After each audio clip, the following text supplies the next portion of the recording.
உங்கள் தாய் தந்தை உங்களுக்கு செல்வத்தை கொடுத்திருக்கலாம், கொடுக்காமல் இருக்கலாம். உங்களுக்கு கல்வியை கொடுத்திருக்கலாம், கொடுக்காமல் இருக்கலாம். உங்கள் மீது சொத்துக்களை சேர்த்து வைத்திருக்கலாம், சேர்த்து வைக்காமல் இருக்கலாம். உங்களை நல்ல முறையில் பராமரித்திருக்கலாம், பராமரிக்காமல் இருக்கலாம். ஆனால் உங்கள் தாய் தந்தைக்கு காலம் முழுவதும் அவர்களுக்கு அருகிலேயே இருந்து அவர்களுக்கு பணிவிடை செய்து செய்து செய்து செய்து நன்றியை நீங்கள் வெளிப்படுத்திக் கொண்டே இருக்க வேண்டும் என்ற ஒரு செயல் உங்களுக்கு இருக்குமானால், எனக்கு இருக்குமானால், என் தாய் தந்தைக்கு நன்றி சொல்வதற்கு லா இலாஹ இல்லல்லாஹ் முஹம்மது ரசூலுல்லாஹ் என்ற ஷஹாதத்தை மொழியக்கூடிய மகளாக அல்லாஹ் இவர்களின் மூலமாக நம்மை உருவாக்கியதுதான்.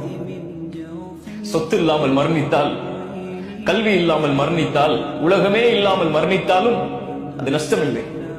ஆனால் இந்த ஈமான் இல்லாமல் மரணித்தால் அல்லாஹ் அதை இந்த தாய் தந்தை வாயிலாக அல்லாஹ் நமக்கு கொடுத்திருப்பதற்கு நன்றி செலுத்த மறந்து விட்டால், காரணங்களை தேடிக்கொண்டிருந்தால், என் தாய் தந்தைக்கு நான் எதற்கு நன்றி செலுத்த வேண்டும் என்று இதை அறிந்ததற்கு பிறகும் நம்மை விட நஷ்டவாளிகள் யாருமே. என் தாய்க்கு நான் நன்றி சொல்கிறேன். அஷ்ஹது அன்ன அல்லா இலாஹ இல்லல்லாஹ் வ அஷ்ஹது அன்ன முஹம்மது ரசூலுல்லாஹ் என் ஷஹாதத்தை மொழிவதற்கு அல்லாஹ் வாயிலாக எனக்கு ஒரு வாய்ப்பை கொடுத்தான். என் தாயே, ஜஸாக்கில்லாஹி கைரன்.